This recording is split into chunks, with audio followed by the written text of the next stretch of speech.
فرمایا اللہ تبارک و تعالی نے اس آیت کریمہ میں جو میں نے آپ کے سامنے تلاوت کی ہے کہ اے نبی علیہ الصلاۃ والسلام آپ لوگوں سے کہہ دیں، ان کو آگاہ کر دیں، ان سے پوچھیں کہ کیا وہ لوگ جن کے پاس علم ہے اور وہ لوگ جن کے پاس علم نہیں ہے یہ دونوں برابر ہو سکتے ہیں؟ آگے اللہ تعالیٰ نے جواب نہیں دیا کیونکہ جواب اس کا واضح طور پہ معلوم ہے، جواب دینے کی ضرورت نہیں ہے۔ ہر کوئی جانتا ہے کہ علم والا جو ہے وہ اس کے اوپر فوقیت رکھتا ہے جس کے پاس علم کی دولت نہیں ہے۔ میرے بھائیو، دین کا علم بہت بڑی نعمت ہے، بہت بڑی دولت ہے، کیونکہ اس علم سے اللہ تبارک و تعالیٰ کی معرفت حاصل ہوتی ہے۔ اس علم سے آپ کو پتہ چلتا ہے کہ میرا رب جو ہے اس کی صفات کیا ہیں، میرے رب کے نام کون کون سے ہیں، میرے رب کے افعال کیا کیا ہیں۔ رب العالمین کی معرفت جس علم سے حاصل ہو یقیناً وہ علم بڑا عظیم علم ہے۔ اسی علم سے انسان کو نبی علیہ الصلاۃ والسلام کے بارے میں معلومات ملتی ہیں، اسی علم سے انسان کو پتہ چلتا ہے کہ نبی علیہ الصلاۃ والسلام سے صحیح معنوں میں محبت کیسے ہوتی ہے، اسی علم سے پتہ چلتا ہے کہ نماز کیسے پڑھنی ہے، روزے کیسے رکھنے ہیں، حج کیسے کرنا ہے، عمرہ کیسے کرنا ہے۔ لیکن افسوس سے کہنا پڑتا ہے کہ اکثر میرے بھائی سنی سنائی باتوں کے اوپر زندگی گزار رہے ہیں۔ کس کے اوپر زندگی گزار رہے ہیں؟ سنی سنائی باتوں کے اوپر۔ یہ سنتے ہیں کہ نماز کا یہ طریقہ ہے، کسی نے بتایا تھا کہ حج میں ایسے کرنا ہے، کسی نے بتایا تھا کہ عمرہ ایسے کرنا ہے، نبی علیہ السلام نے کیا بتایا تھا یہ معلوم نہیں ہے۔ نبی علیہ السلام نے نماز پڑھنے کا طریقہ کیا بتایا یہ کوئی معلوم نہیں ہے۔ فلاں بزرگ نے، فلاں پیر صاحب نے، فلاں مولوی صاحب کی کتاب میں لکھا ہوا تھا رکوع ایسے کرنا ہے۔ جہاں مولوی صاحب نے رکوع کا طریقہ لکھا تھا وہاں پہ حدیث لکھی تھی کہ نہیں لکھی تھی؟ اگر لکھی تھی کہ حدیث کا کیا حوالہ تھا وہ ذہن میں بٹھایا کہ نہیں بٹھایا؟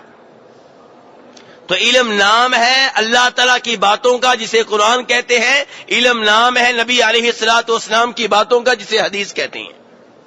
یہی وہ دین ہے جو بہت پہلے مکمل ہو گیا تھا جب اللہ نے کہا تھا الیوم اکملت لکم دینکم، کہ آج میں نے تم پہ تمہارا دین مکمل کر دیا ہے۔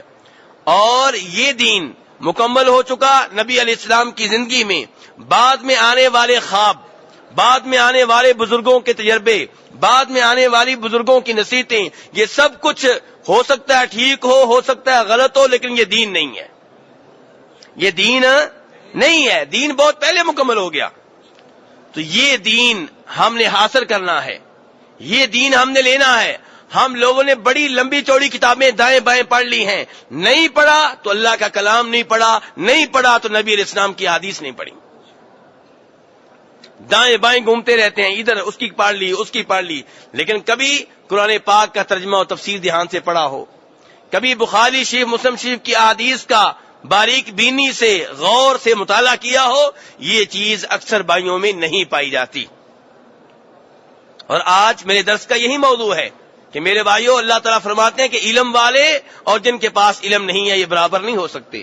عبادت کرنے والا وہ بھی ہے، یہ بھی ہے، نماز یہ بھی پڑھتا ہے وہ بھی پڑھتا ہے، لیکن علم والے کو فوقیت ہے۔ جناب امام مسلم اور امام ابو داؤد، کون کون سے امام؟ یہ دونوں امام روایت کرتے ہیں جناب ابو ہریرہ رضی اللہ تعالی عنہ سے، کہتے ہیں کہ فرمایا نبی علیہ الصلوۃ والسلام نے وَمَنْ سَلَكَ طَرِيقًا يَلْتَمِسُ فِيهِ عِلْمًا سَهَلَ اللَّهُ لَهُ بِهِ طَرِيقًا إِلَى الْجَنَّةِ، کہ جو آدمی علم تلاش کرنے کے لیے نکلتا ہے، علم کے حصول کے لیے نکلتا ہے، علم لینے کے لیے نکلتا ہے، اپنے گھر سے نکلتا ہے علم کے لیے، فرمایا اللہ تبارک و تعالی اس کے لیے جنت کی راہ آسان کر دیتے ہیں۔ علم کی راہ پہ جو نکلا ہے، دین کا علم لینے کے لیے جو نکلا ہے، دوسرے لفظوں میں وہ جنت کی راہ پہ چل پڑا ہے۔ کون سی راہ پہ چل پڑا ہے؟ اور علم کے لیے جو نکلا ہے اسے اب یہ معلوم ہونا چاہیے کہ میں جنت کی راہ پہ چل پڑا ہوں۔ اب میں نے راستے سے واپس نہیں آنا، اب میں نے دائیں بائیں نہیں جانا، علم کے اوپر ہی رہنا ہے۔ شیطان مجھے دائیں بائیں سے بلائے گا، کبھی شیطان کہے گا چھوڑو کہاں جا رہے ہو، ڈاکٹر بن جاؤ۔ مولوی لوگ مذاق اڑائیں گے، کیا کر رہے ہو، انجینئر بن جاؤ۔ کبھی کہے گا شیطان کے رزق کہاں سے آئے گا، مولوی بن جاؤ گے، دین پڑھو گے، ٹھیک ہے دین کی دو باتیں آ جائیں گی، لیکن کماؤ گے کہاں سے؟ شیطان اس پٹری سے، اس راستے سے اتارنے کی کوشش کرے گا، لیکن آپ کے ذہن میں یہ حدیث ہونی چاہیے جس میں نبی اسلام فرما رہے ہیں کہ جو دین کے علم کی راہ پہ نکلتا ہے اللہ تعالیٰ اس کے لیے جنت کی راہ آسان کر دیتے ہیں۔ یہ مشکلات، یہ دھمکیاں، یہ لالچ، اس سب کی طرف نہیں دیکھنا، اپنے مقصد پہ کاربند رہنا ہے، اپنے مقصد پہ گامزن رہنا ہے، اس جنت کی طرف چلتے رہنا ہے جس کی تلاش ہم ہے، جس کے لیے ہمیں پیدا کیا گیا ہے کہ جنت کی راہ پہ چلو تاکہ جنت پہ پہنچ جاؤ۔ تو اس سے میرے بھائیوں دین کے علم کی فضیلت معلوم ہوتی ہے کہ جب آپ دین کا علم لینے کے لیے نکلے ہیں جنت کی راہ پہ چل پڑے ہیں۔ معذرت کے ساتھ میرے بھائیوں ڈاکٹر بننا جرم نہیں ہے، معذرت کے ساتھ انجینئر بننا جرم نہیں ہے، لیکن یہ معلوم ہونا چاہیے کہ یہ علم وہ علم نہیں ہے جس کی فضیلت آئی ہے۔ ڈاکٹر بننے کا جو علم ہے یہ ہنر ہے، فن ہے، کمائی ہے۔ ڈاکٹر بھی کما رہا ہے، اینٹیں لگانے والا مزدور بھی کما رہا ہے۔ فرق یہ ہے کہ ڈاکٹر اے سی کمرے میں بیٹھا ہے اور یہ مزدور دھوپ میں کھڑے ہو کے کما رہا ہے، لیکن یہ وہ علم نہیں ہے جس کی قرآن و حدیث میں فضیلت آئی ہے۔ اگر ڈاکٹر کی نیت صاف ہے کہ مسلمان مریضوں کی خدمت کروں ثواب ملے گا، وہ تو اس مزدور کو بھی ملے گا جو اینٹیں لگا رہا ہے۔ اگر نیت صاف ہے کہ میرے مسلمان بھائی کا گھر بن رہا ہے میں محنت سے بناؤں گا، نیت سے تو نیند بھی ثواب بن جاتی ہے، لیکن بنیادی طور پہ یہ عبادت نہیں ہے، جبکہ دین کا علم بنیادی طور پہ عبادت ہے۔ دین کا علم کیا ہے میرے بھائیوں؟ بنیادی طور پہ عبادت ہے، کیونکہ اس علم سے آپ کو پتا چلتا ہے توحید کیا ہے، اس سے آپ کو پتا چلتا ہے کون کون سی چیزیں ہیں جو مجھے دین اسلام سے خرچ کر دیں گی، کون کون سی چیزیں ہیں جو شرک ہیں جہنم میں جانے کا باعث بنیں گی، یہ سب کچھ دین کے علم سے پتا چلتا ہے۔ نبی علیہ الصلوۃ والسلام اسی حدیث میں مزید فرما رہے ہیں کہ وَمَجْتَمَعَ قَوْمٌ فِي بَيْتٍ مِّن بُيُوتِ اللَّهِ يَتْلُونَ كِتَابَ اللَّهِ وَيَتَدَارَسُونَهُ بَيْنَهُمْ إِلَّا نَزَلَتْ عَلَيْهِمُ السَّكِينَةُ وَغَشِيَتْهُمُ الرَّحْمَةُ وَحَفَّتْهُمُ الْمَلَائِكَةُ وَذَكَرَهُمُ اللَّهُ فِي مَنْ عِندَهُ۔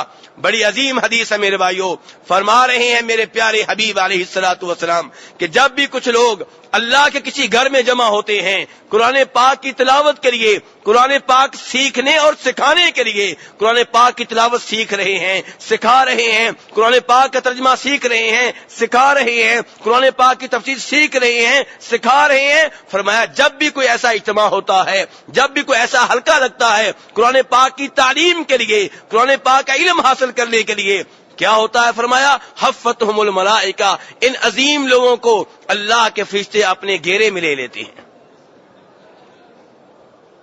کیونکہ کس کا کلام پڑھ رہے ہیں؟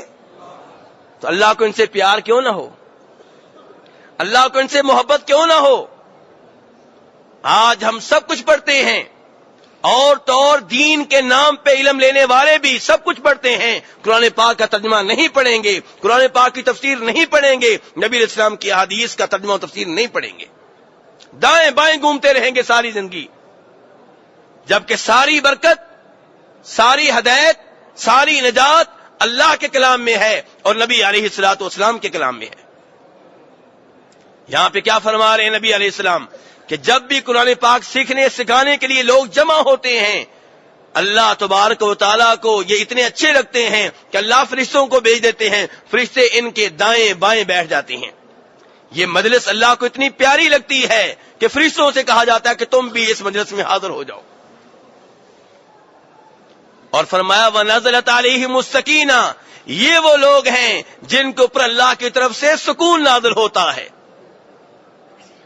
دیکھا نہیں آپ نے کہ عام سا حافظ قرآن ہوتا ہے، عام سا نمازی ہوتا ہے، عام سا دین کا طالب علم ہوتا ہے، پرسکون زندگی گزارتا ہے، اور کروڑوں میں کھیلنے والے رات کو سوتے ہوئے نیند کی گولیاں لیتے ہیں۔ یہ قرآن پاک کی برکت ہے، اللہ تعالیٰ فرما رہے ہیں قرآن پاک سیکھنے سکھانے والے نزلت علیہم السکونہ، ان کے اوپر سکون نازل ہوتا ہے، ان کے دلوں میں اطمینان ہوتا ہے، بڑی چین کی زندگی گزارتے ہیں، سعادت کی زندگی گزارتے ہیں۔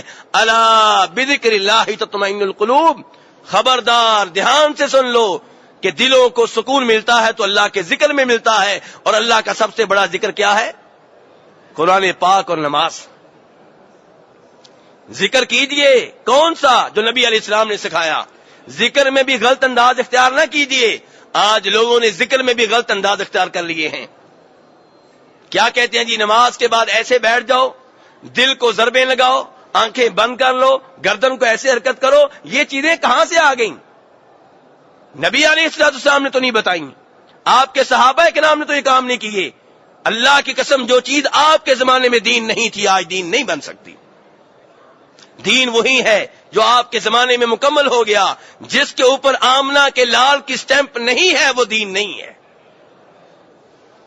تو اس لیے میرے بھائیو ذکر کیجئے، ذکر بھی ویسے کیجئے جیسے اللہ اور اللہ کے رسول علیہ السلام نے سکھایا ہے۔ تو سب سے بڑا ذکر کیا ہے؟ قرآن پاک۔ نزلت علیہم السکینہ، جب آپ قرآن پاک کی تلاوت کریں گے، اس کا ترجمہ پڑھیں گے، اس کی تفسیر پڑھیں گے، اس میں غور کریں گے، اللہ کی طرف سے سکون نازل ہوگا۔ یہ دل کس کے ہاتھ میں ہے؟ اللہ کے ہاتھ میں ہے، تو ان کو سکون اللہ ہی دے سکتا ہے۔ اللہ کیسے دے گا؟ جب آپ اللہ کے کلام کا مطالعہ کریں گے۔ وغاشیتہم الرحمہ، فرمایا یہ اتنے عظیم لوگ ہیں، اللہ کے کلام پاک کی تلاوت سیکھنے کے لیے جمع ہونے والے، اس کا ترجمہ سیکھنے کے لیے جمع ہونے والے، اس کے مطالب اور معانی کو جاننے کے لیے جمع ہونے والے اتنے عظیم لوگ ہیں، ان کو رب العالمین کی رحمت ڈھانپ لیتی ہے۔ رب العالمین کی رحمت ان کو ڈھانپ لیتی ہے۔ وَذَكَرَهُمُ اللَّهُ فِي مَنْ عِنْدَهُ، فرمایا یہ لوگ بڑے عظیم لوگ ہیں، اتنے عظیم لوگ ہیں کہ خود اللہ ان کا ذکر اپنے مقرب فرشتوں میں کرتا ہے۔